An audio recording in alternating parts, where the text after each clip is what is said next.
Sa ngalan ng Ama at ng Anak at ng Espiritu Santo, Amen. ang pagbapala ng ating Panginoong Hesus Kristo, ang pag-ibig ng Diyos Ama, at ang makikipagkaisa ng Espiritu Santo naway sumainyong lahat. At sumaiyo rin. Mga kapatid, aminin natin ang ating mga kasalanan upang tayo'y maging marapat gumanap sa banal na pagdiriwang. Inaamin ko sa mga pangyarihang Diyos at sa inyo mga kapatid, na lubha akong nagkasala sa isip, sa salita at sa gawa, at sa aking pagkukulang. Kaya isinasamo ko sa mahal na Birhen Maria, sa lahat ng mga anghel at mga banal, at sa inyo mga kapatid, na ako'y panalangin sa Panginoong ating Diyos. Kaawaan tayo ng makapangyarihang Diyos, patawarin tayo sa ating mga kasalanan at patnubayan tayo sa buhay na walang hanggan. Amen. Panginoon, kaawaan mo kami. Panginoon, kaawaan mo kami. Kristo, kaawaan mo kami. Kristo, kaawaan mo kami. Panginoon, kaawaan mo kami. Panginoon, kaawaan mo kami. Manalangin tayo. Ama naming makapangyarihan, kami naway magkaroon ng pitagan at pagmamahal para aming magawang sambahin ang ngalan mo, sapagkat sa mga pinatatatag sa iyong pag-ibig, ikaw ay walang pinababayaang masadlak sa ligalig. Inunulog namin ito sa pamamagitan ni Hesus Kristo, kasama ng Espiritu Santo, magpasawalang hanggan. Amen.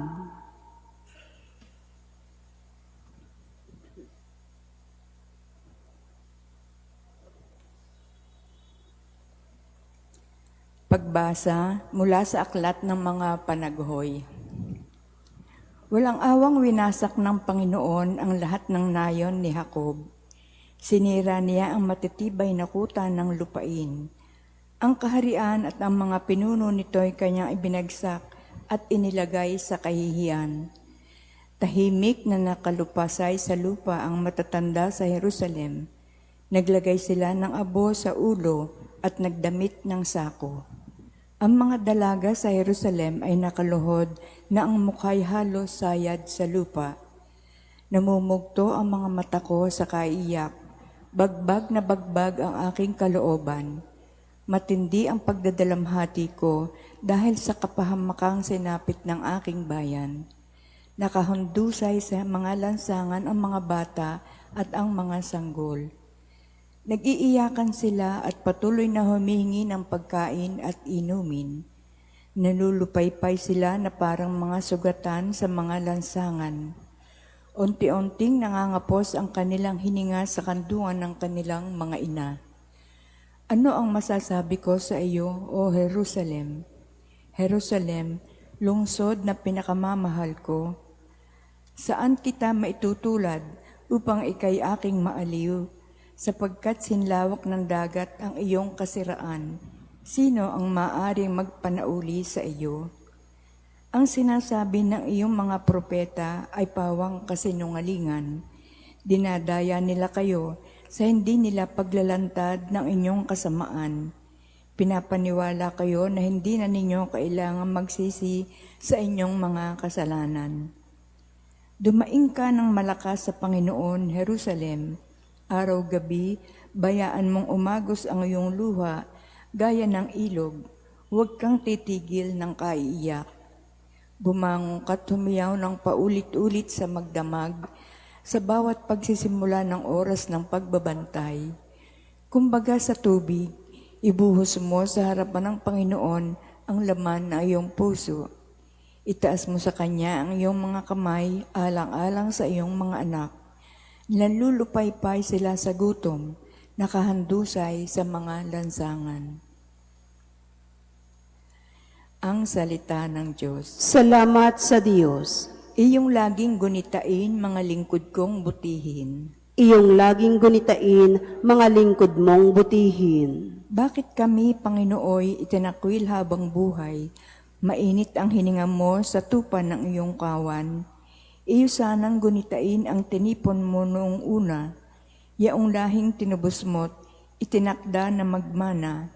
Bundok ng siyong tinirhan mo'y gunitain mo na sana. Iyong laging gunitain, mga lingkod mong butihin. Lapitan mo yaong labi na winasak ng kaaway.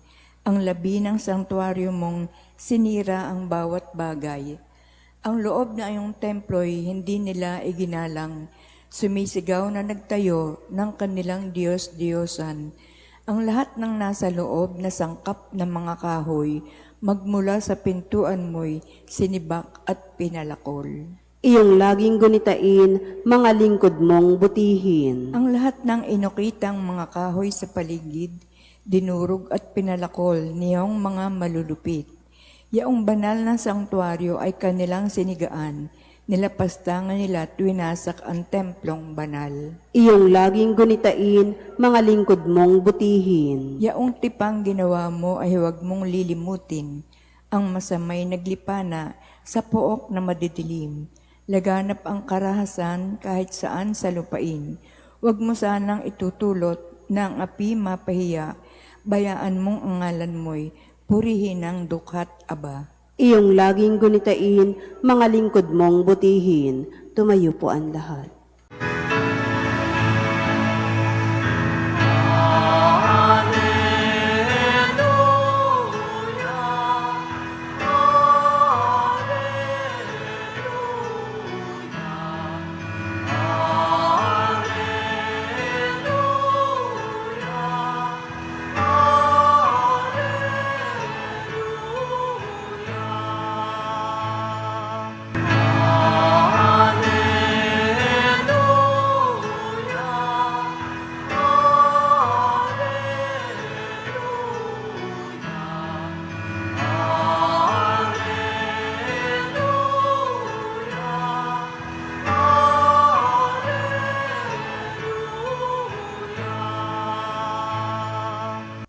Sumainyo ang Panginoon. At sumaiyo rin. Ang mabuting balita ng Panginoon ayon kay San Mateo. Papuri sa iyo, Panginoon. Noong panahong iyon, pagpasok ni Jesus sa Capernaum, lumapit ang isang kapitang Romano at nakiusap sa kanya. Ginoo, ang alipin ko po'y naparalisis. Siya'y nararatay sa amin at lubhang nahihirapan. Paroroon ako at pagagalingin siya, sabi ni Jesus. Ngunit sumagot sa kanya ang kapitan, Ginoo, hindi po ako karapat-dapat na puntahan pa ninyo sa aking bahay. Sabihin po lamang ninyo at gagaling na ang aking alipin. Ako'y nasa ilalim ng mga nakatataas na pinuno at ako man ay may nasasakupang mga kawal. Kung sabihin ko sa isa, humayo ka, siya'y humahayo. At sa iba, halika, siya'y lumalapit. At sa aking alipin, gawin mo ito. At ginagawa niya. Namangha si Jesus nang marinig ito at sinabi niya sa mga taong sumusunod sa kanya, Sinasabi ko sa inyo na hindi ako nakatagpo kahit sa Israel ng ganito kalaking pananalig. Tandaan ninyo, marami ang darating buhat sa silangan at kanluran at dudulog sa hapag na kasalon hina Abraham, Isaak at Jacob sa kaharian ng langit. Ngunit marami sa lipi ng Israel ang itatapon sa kadiliman sa labas. Dooy mananangis sila at magngangalit ang kanilang ngipin. At sinabi ni Jesus sa kapitan, Umuwi na kayo, mangyayari ang hinihiling ninyo ayon sa inyong pananalig. Noon di gumaling ang alipin ng kapitan. Pumunta si Jesus sa bahay ni Pedro at dooy nakita niya ang biyanan nito. nakahiga at inaapoy ng lagnat. Hinawakan ni Jesus ang kamay ng babae at nawala ang lagnat nito. Pagkatapos, bumangon ito at naglingkod sa kanya. Nang gabing iyon, dinala kay Jesus ang maraming inaalihan ng mga demonyo. Sa isang salita lamang ay pinalayas niya ang masasamang espiritu at pinagaling ang lahat ng may karamdaman. Ginawa niya ito upang matupad ang sinabi ni Propeta Isaías. Kinuha niya ang ating mga kahinaan at binata ang ating mga karamdaman. Ang mabuting balita ng Panginoon. Pinupuri ka namin, Panginoong Heso Kristo. Isang magandang umaga po sa inyong lahat. Ngayon po ay Sabado sa 12 linggo sa karaniwang panahon. At muli, atin pong balikan at pagnilayan ang ilan sa mga salita na ibinigay sa atin ng ating Panginoon sa buong linggong ito. At nawa ito'y magsilbing aral at gabay sa pamumuhay natin sa araw-araw. Nung Lunes, ang sinabi sa atin at paalala bilang aral, huwag ninyong hatulan ang inyong kapwa upang hindi kayo hatulan ng Diyos. So, binigyan din ito ni Jesus na kung paano natin hatulan ang ating kapwa, ganun din tayo hahatulan. At wala sa atin ang sino man, no? Wala sa atin ang mayroong kapangyarihan o karapatang pumatol sa bawat isa. Totoo, nagkakamali tayo, nagkakasala tayo, pero kung ang Diyos ay nagpapatawad, dapat din tayong magpatawad. Noong Martes, ang sabi ni Kristo, karugtong pa rin ng kanyang mga aral, kaya gawin ninyo sa inyong kapwa ang ibig ninyong gawin nila sa inyo. Sikapin, no? Minsan kasi naisip natin o sa karanasan natin, bakit ganun? Mabuti naman ang ginawa ko, pero bakit pinag-iisipan ako ng masama o bakit ako ginagawan ng masama?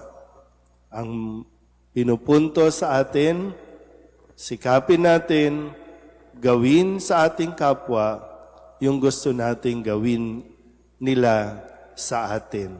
May kanya-kanya rin tayong dahilan, may kanya-kanyang pinanggagalingan kung bakit ang isang tao ay nagiging mapanghusga, kung bakit ang isang tao nagagawang mag-isip o kumilos ng masama laban sa kanyang kapwa. So meron pinanggagalingan. Pero kung anong gusto nating gawin ng ibang tao sa atin, tayo muna ang maunang gumawa nito. I'm sure. Meron ba dito ang gustong gumawa ng masama? Wala naman, no?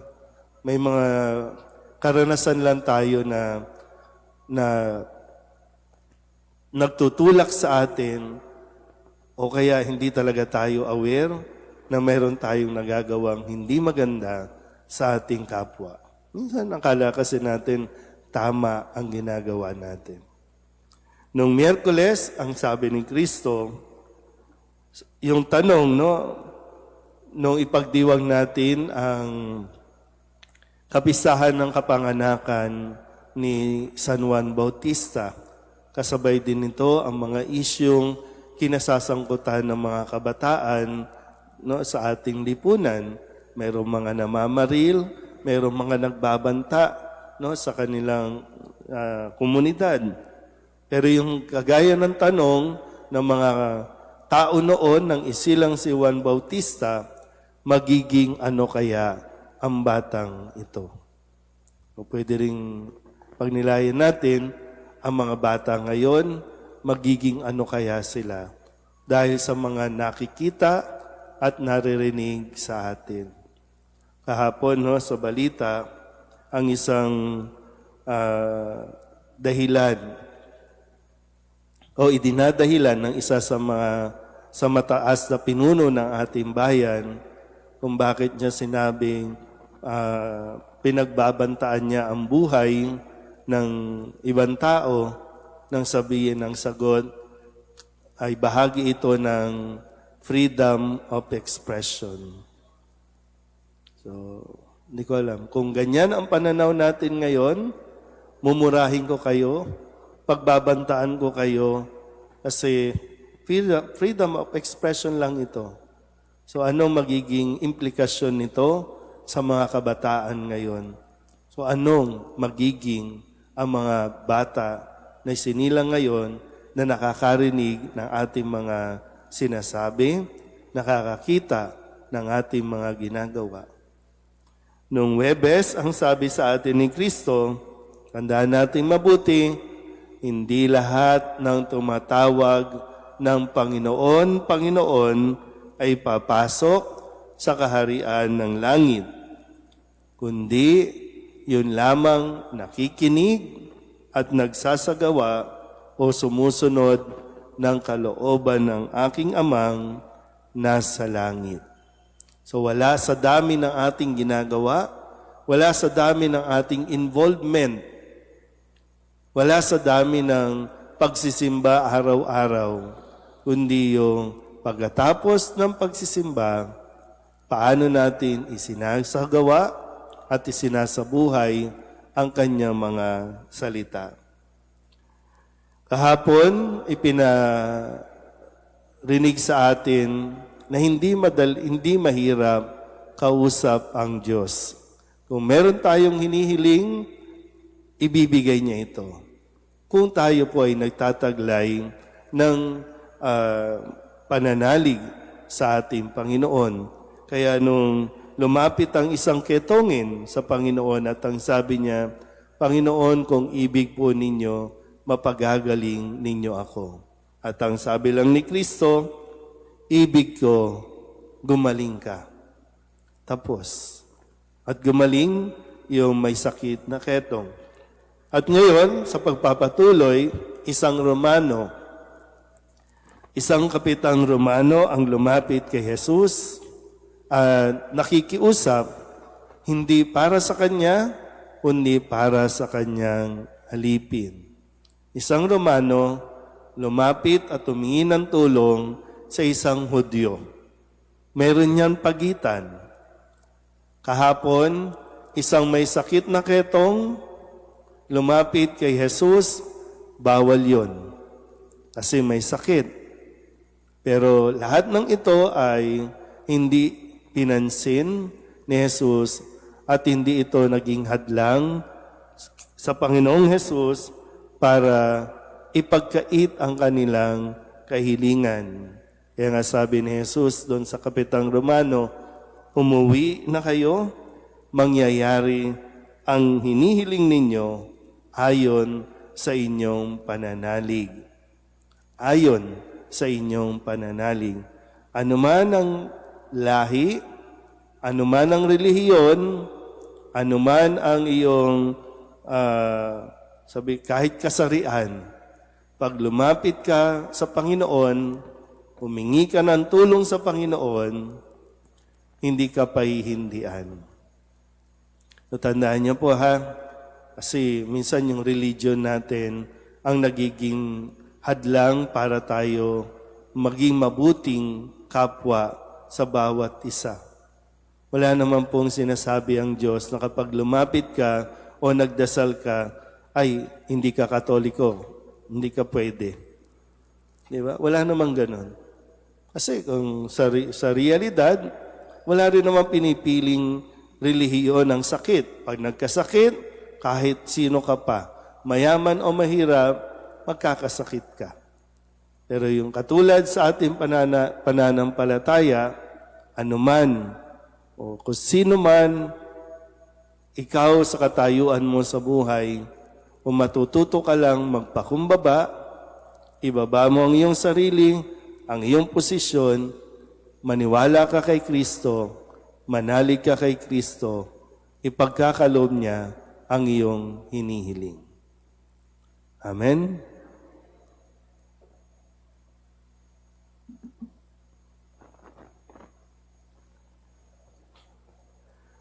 Tulad ng matatag na pananampalataya ng senturyon, lumapit tayo sa Panginoong Hesus at manalangin tayo sa Kanya para sa pangangailangan ng simbahan at ng sandaigdigan.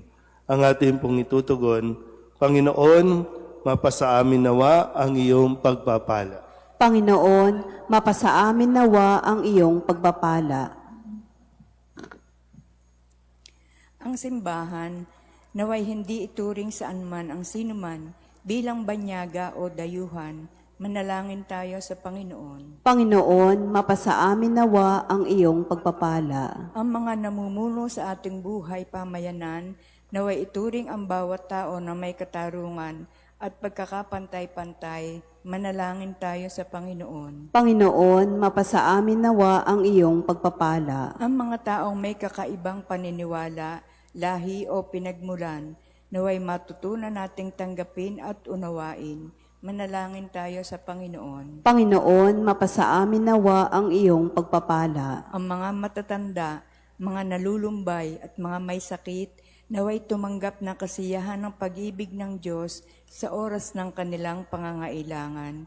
Manalangin tayo sa Panginoon. Panginoon, mapasa amin nawa ang iyong pagpapala. Upang mamayani ang kapayapaan sa gitnang silangan at sa buong mundo, at ipag-adyanawaan sang katauhan sa karahasan, kasakiman at pang-abuso ng kapangyarihan na nagdudulot ng paghihirap at kamatayan sa marami. Manalangin tayo sa Panginoon. Panginoon, mapasa amin nawa ang iyong pagpapala. Upang ang lahat ng mga nagdurusa dahil sa kalupitan ng digmaan ay daglian ng makaranas ng kapayapaan at mabuhay na may kapanatagan at kalayaan. Manalangin tayo sa Panginoon. Panginoon, mapasa amin nawa ang iyong pagpapala. Ang ating mga yumaong kapatid naway tanggapin sa kaharian ng buhay na walang hanggan. Manalangin tayo sa Panginoon. Panginoon, mapasa amin nawa ang iyong pagpapala. Idulog din natin sa Panginoon ang ating mga personal na kahilingan, mga panalangin para sa ating mga pamilya, kasama din ang mga kahilingan ng mga nanonood sa online. Lahat ng mga misang pasasalamat, special na intensyon, agarang paggaling ng mga may sakit at ang lahat ng mga kaluluwa na inihiling na ipagdasal sa misang ito.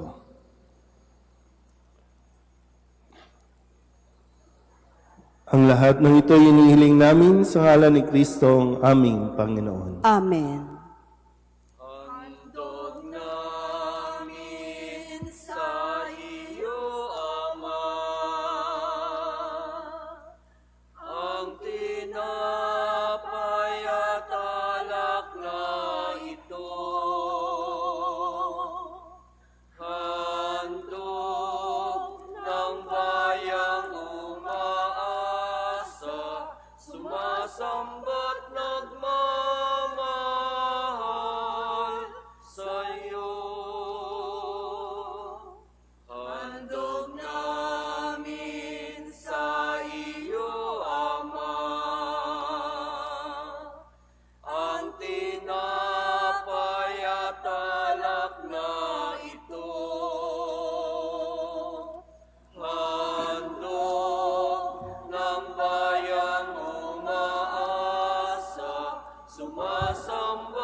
Manalangin kayo mga kapatid upang paghahain natin ang kalugdan ng Diyos Amang makapangyarihan. Tanggapin nawa ng Panginoon itong paghahain sa iyong mga kamay, sa kapurihan niya at karangalan sa ating kapakinabangan at sa buong sambayanan niyang banal. Ama naming lumikha, tanggapin mo ang aming paghahain ng papuri sa iyong kabutihan sa amin. Sa dulot nawa nitong kadalisayan, kami naway makapag-alay ng iyong kinalulugdan sa pamamagitan ni Jesucristo kasama ng Espiritu Santo magpasawalang hanggan. Amen. Sumainyo ang Panginoon. At sumaiyo rin. Itaas sa Diyos ang inyong puso at diwa. Itinaas na namin sa Panginoon. Pasalamatan natin ang Panginoong ating Diyos. Marapat na siya ay pasalamatan. Ama naming makapangyarihan, tunay ngang marapat na ikaw ay aming pasalamatan sa iyong paglingap at kagandahang loob ang tao'y nilikha mo at pinangangasiwa sa sansinukom. Sa hangad mong siya'y iwastong lubos, siya'y pinagdusa mo sa kanyang pagtalikod. Sa iyong paggiliw, iyong pinahintulot na makabalik siya sa pamamagitan ni Kristo Jesus. Kaya kaysa ng mga anghel na nagsisiawit ng papuri sa iyo, na walang humpay sa kalangitan, kami nagbubunyi sa iyong kadakilaan.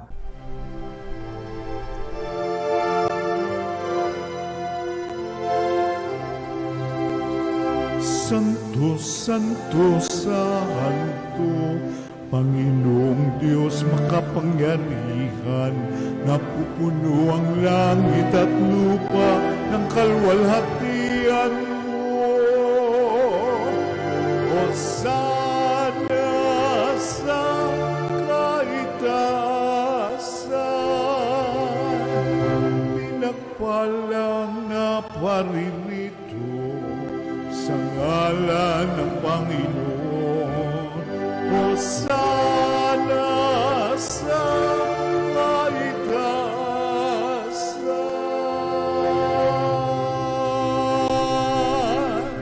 Ama naming banal, ikaw ang bukal ng tanang kabanalan.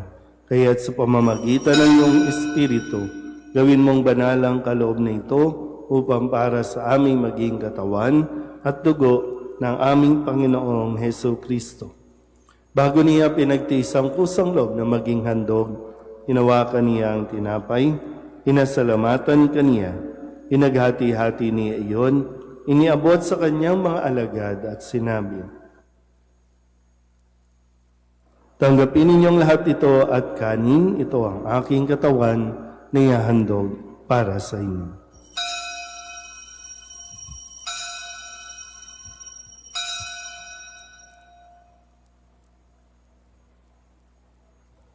Gayun din naman nang matapos ang hapunan, hinawakan niya ang kalis, muli kaniyang pinasalamatan. Iniabot niya ang kalis sa kanyang mga alagad at sinabi, "Tanggapin ninyong lahat ito at inumin. Ito ang kalis ng aking dugo, ng bago at walang hanggang tipan. Ang aking dugo na ibubuhos para sa inyo at para sa lahat sa kapagpapatawad ng mga kasalanan. Gawin ninyo ito sa pag-alaala sa akin."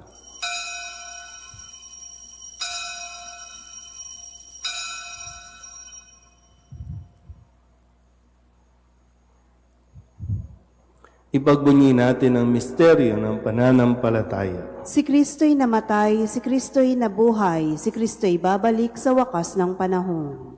Ama, ginagawa namin ngayon ang pag-alaala sa pagkamatay at muling pagkabuhay ng iyong anak. Kaya't iniaalay namin sa iyo ang tinapay na nagbibigay buhay at ang kalis na nagkakaloom ng kaligtasan.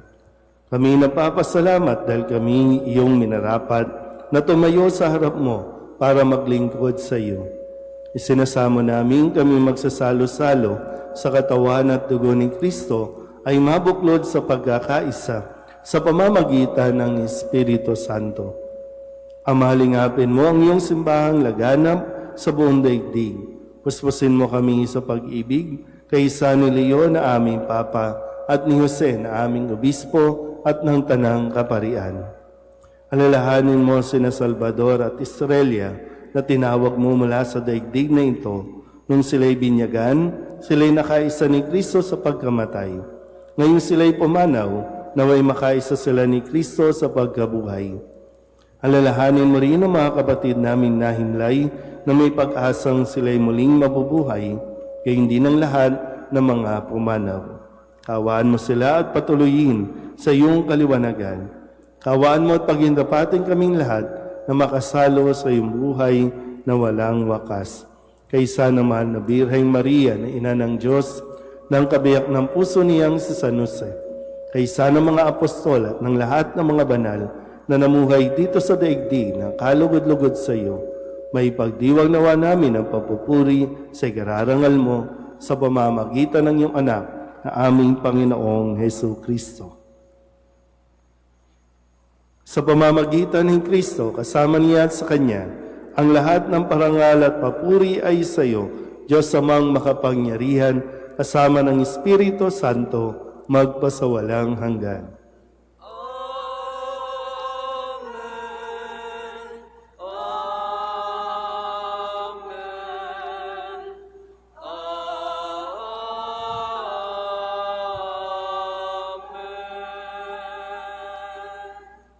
Sa tagubili ng manakagagaling na utos at turo ni Jesus sa Panginoon natin at Diyos, ipahayag natin ang lakas loob.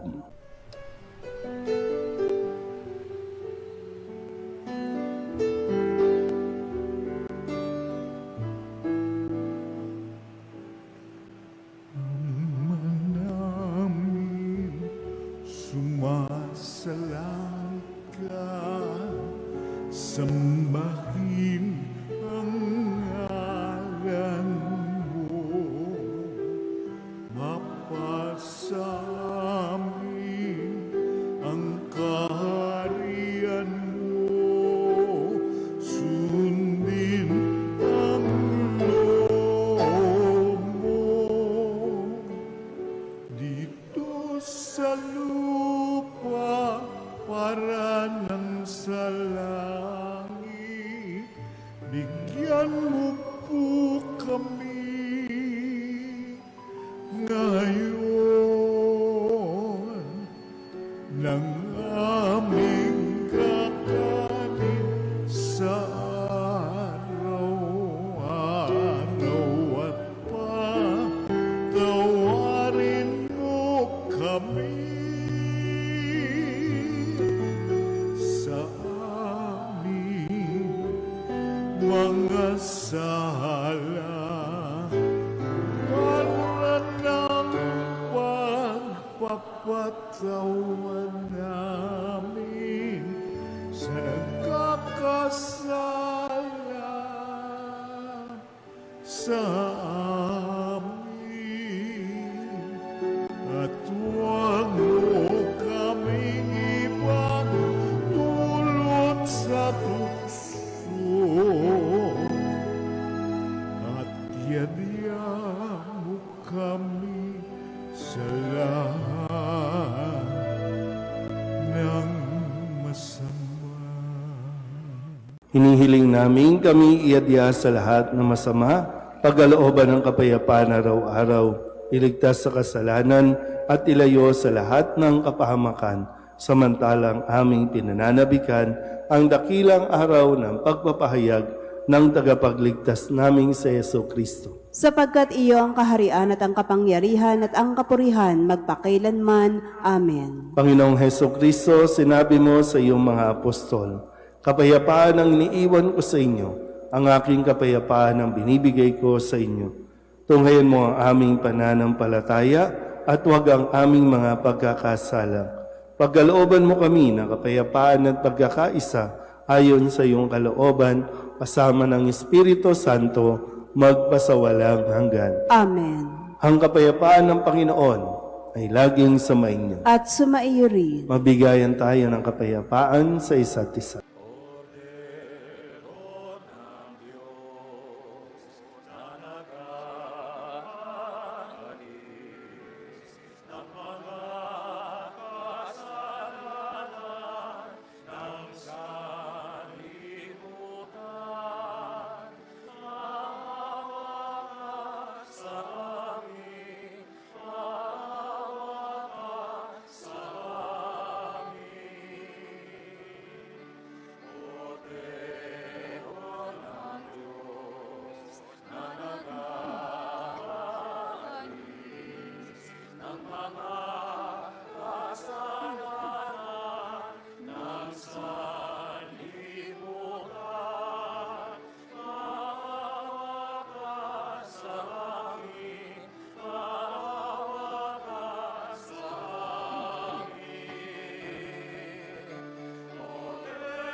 Ito ang kordero ng Diyos.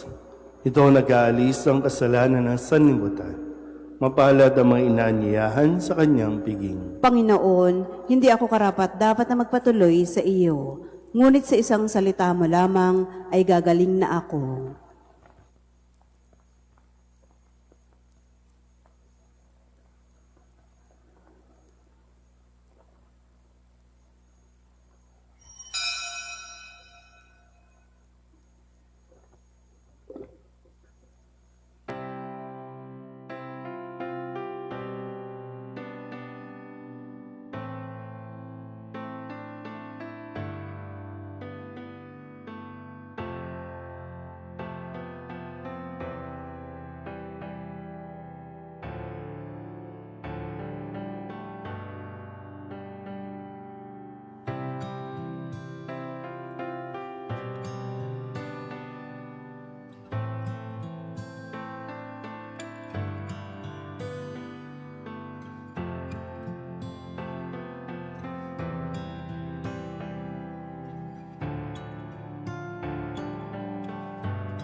Manalangin tayo.